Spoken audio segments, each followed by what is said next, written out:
This is Speaking with the Enemy on the Ticats Audio Network. Here is Louie Butko. Yes, the show is Speaking with the Enemy. The Enemy this week. Oh, not these guys. Again. Hey. They're 3-0 against the Ticats this season. They are trying to finish off the season sweep. The Ticats would love a win, since their only loss in the last 4 games has come against these very same Toronto Argonauts. And to discuss it, Mike Hogan is with us, and Hoagie will get to how well the Argos are playing in just a second. But obviously, some big news. Anytime you can lock up Pinball Clemens, it's who? Sorry, Michael? Is it Michael? Oh, that guy. Yeah. I mean, really, the architect of a very good team. This seems like a no-brainer.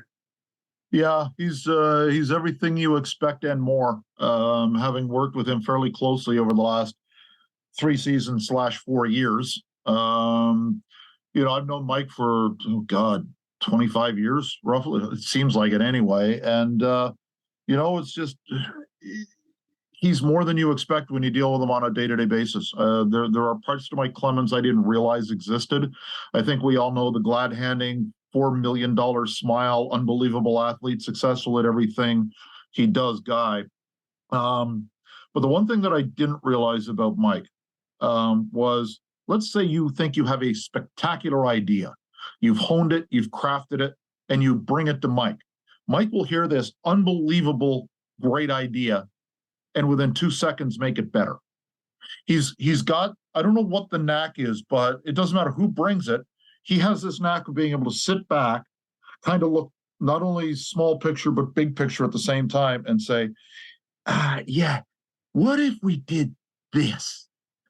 And 99 times out of 99, it's a better idea. He's just got that knack. And everybody should be able to work with a guy like that once in their life. And I'm lucky to be able to working with that guy right now and hope I never take it for granted.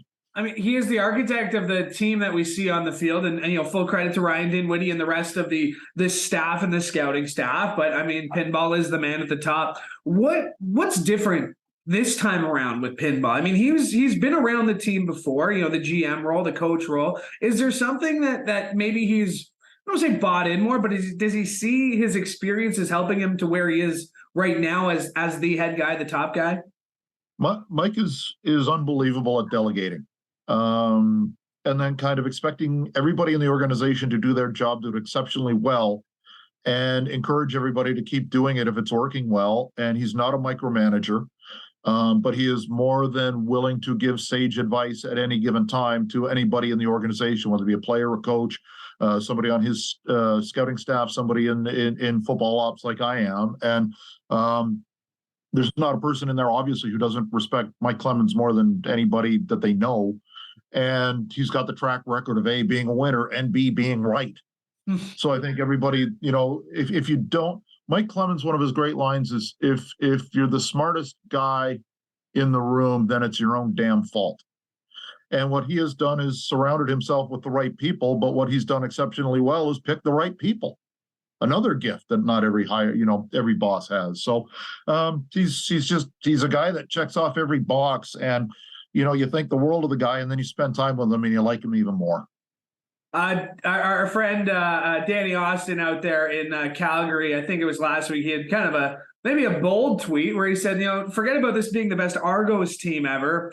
Is this the best CFL team ever? At 11-1, they've clinched a home playoff game. They're on pace, obviously, to take over the East, barring disaster. But you've been around a lot of talented teams. What is it that makes this Argos team so good?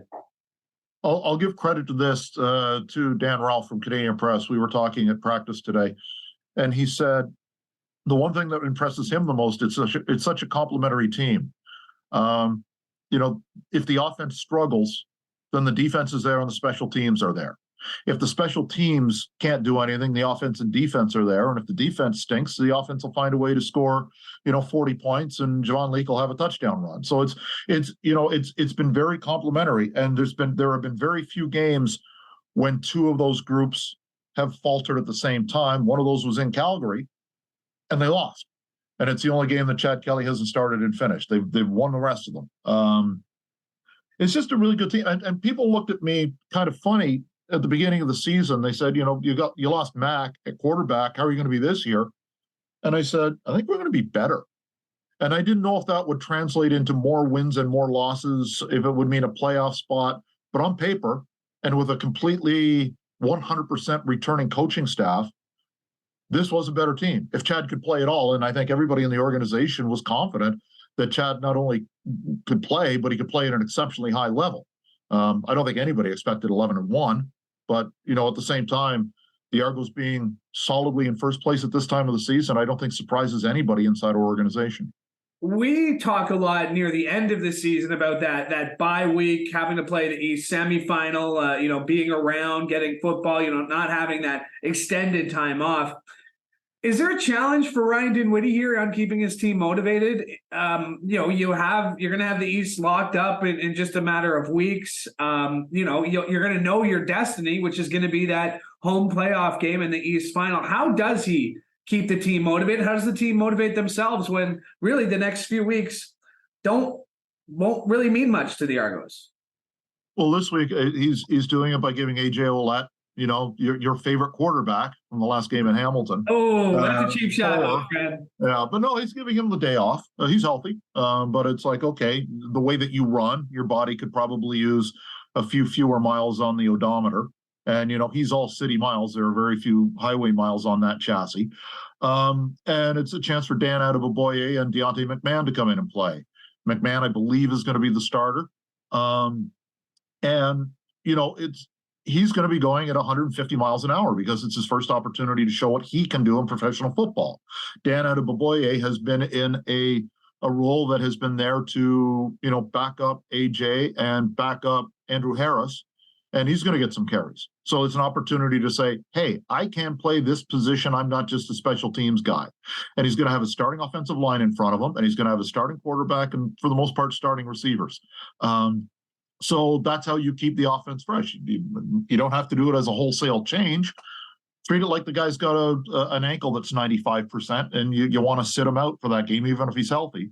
And you're going to see the majority of starters. So, this, I don't know if he's going to do it, by group, or if he's just going to have one guy kind of slide in there. But against the Ticats on Sunday or Saturday, you're going to get an opportunity to see a couple of young running backs who are extremely hungry and really want to show what they can do in pro football. What would it mean for the Argos to sweep the season series? We talked about it last time these two teams played, the Labor Day Classic. They were bringing that trophy so that if they had won, they could claim it. So what would it mean? The one that's on my desk right now? No, it's okay. I believe you. I'll take your word for it. But what would it mean for the Argos, to sweep the Ticats in a season series if they could manage to pull it off on Saturday? It wouldn't suck. It's ridiculously tough to win two games against a team in a season. If both teams have decent to good rosters, it's stupid if you go in 3 in a row. To win 4 in a row is just insane, because it's not like the Ticats are a crappy football team. They're not, and the way they're playing right now, we've seen in the last month that they are not the same football team that broke camp in well, maybe that's not fair because the injuries hit maybe a game or two in. Mm-hmm. But this is not the same team that was playing in mid-August. They found a groove. They found a young quarterback that looks really comfortable playing at this level. And there seems to be a little bit more swagger, which is, we expect every time we play against Hamilton and what you guys expect every time you play against Toronto. Rivalries can be fun. And if you can sweep your rival, I know from the player's standpoint, they just want to win this week. You've probably heard a lot about 1-0. Those aren't just words. Like I'm sure that a lot of the guys, but probably not all of them, know we play Winnipeg next week because they're so focused on playing Hamilton this week. I've been on teams in the past where you could say, yeah, those are just empty words. That's just a slogan. This one ain't. Like, they are absolutely dialed in to see what can happen this week, and it's worked for them. There's 2 catchphrases, 1-0 this week and 2% better every day. And the guys seem very determined to make sure that both of those come true. Saturday night under the lights at BMO Field. If it's anything like it is today, I know the forecast is still looking pretty good. Give Ticats fans a reason to hop on the GO train and make it to BMO Field on Saturday, buddy. They can come down and watch history in the making with a 4-game sweep. Bastard. I knew you'd go there. I thought, the atmosphere, the breeze off the lake, Well, that's all going to happen too, but yeah. But look, I found some really bizarre stats because every time, for the most part, in the last 15 years, we expected to play Hamilton, especially in Hamilton, and drive down the QEW home, stopping at 15 different fast food joints just because we were so depressed. You explained this to me. You mentioned the 3-0 this year. The average score of the 3 games this year, 35-19. Mm-hmm. Like, the game has been close. And this one surprised me. 9 of the last 10 games have been Argo wins. And the total score is 302-190. Like 30-19 in those games. That's all the time we have now, Mike Hogan. Thank you so much. You explain that. How has this gone from being Ticats' absolute domination to Argos' absolute domination? I think that's called the law of averages, is it not? I mean, should we not just expect? I like saying I've had some great memories watching the Ticats crush the Argonauts, especially in that new building. But I really can't explain it. And you brought up Ralphie, that being Jim Ralph, the other Ralph, Ralph, excuse me. He and I had a very similar conversation in the press box where it felt like this Argos team was that Ticats team from that went to back-to-back Grey Cups. The 15-3 the year before that just looked like they were the sure thing to get into the Grey Cup. Now I've had a lot of conversations with people who kind of, and again, I know the network I'm on in the Ticats audio network, but say like, the Ticats might make the East Final, but the Argos look so good right now, right? And that's the scary thing is the Ticats are getting better. I agree with you. Taylor Powell, week in, week out, is a better quarterback. I expect him to be a better quarterback this week than he was last week. And he was a pretty darn good quarterback last week, but he's extending plays. He's doing everything that we saw Chad Kelly jump in and do for the Argos. And I like it. I like the idea of these young up and coming stars in the CFL. I don't think Taylor Powell is ready to usurp Bo Levi Mitchell, who still has 2 years left on a big contract that he signed. And when Bo Levi's healthy, I expect it to be his football team. But, I think it's good for the league. And I scoffed at the beginning when people said, Dave Naylor wrote that post about Chad Kelly and the amount of times that got sent around with an LOL emoji or a raised eyebrow emoji to me. And I agreed. But here we are. Chad Kelly's 11-1. They're about to clinch an East Final date. They could. But I don't know. It's hard to explain as a Ticats fan. It's frustrating. That's for sure. I asked Naylor this in training camp. And I was just curious because I used to be on that panel to pick the top 50 players. Yeah. And when I started working for the Argos, I said, conflict of interest. You guys go ahead. Yeah. And you're not only supposed to look at what happened last year, but you're supposed to look ahead. And I said, during camp, how many votes did Chad Kelly get to be on the top 50? And he said, none. Think about that now. And it's because and I understand it because inside the building we were confident, outside the building they weren't, and I understand that totally because you didn't get a chance to see him every day in practice. So I get that, but it's interesting how, and it would be the same thing if you had asked about Nathan Rourke a year ago, right? There's no room for that the young quarterback in some people's eyes. You got to earn your stripes, and I think some of those guys have, and your guy is right now, and I think our guy already has. Well, but should be a good one. The weather should be perfect. BMO Field, Lakeside. Where else would you rather want to be? You got one more stat for me, Hoagie? No, not one more stat, but if I can get this in, because on October 6th, this is our 150th anniversary season.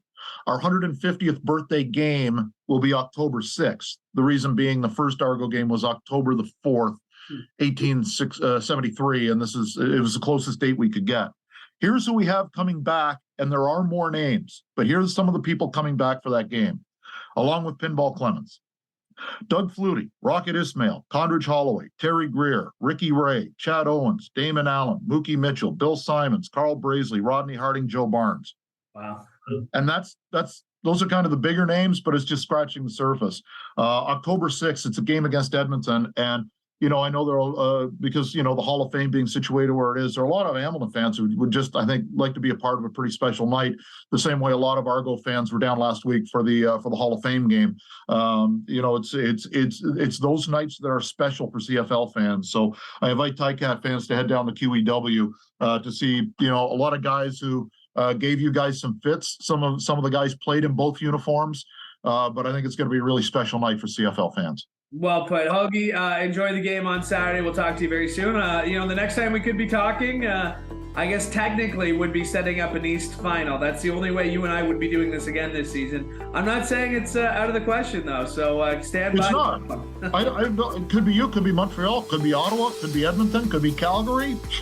No idea. But one thing we do know is the Argos will have a home playoff game. They took care of that. Okay. All right, Hoagie, thanks for doing this. Appreciate it. Thanks, pal.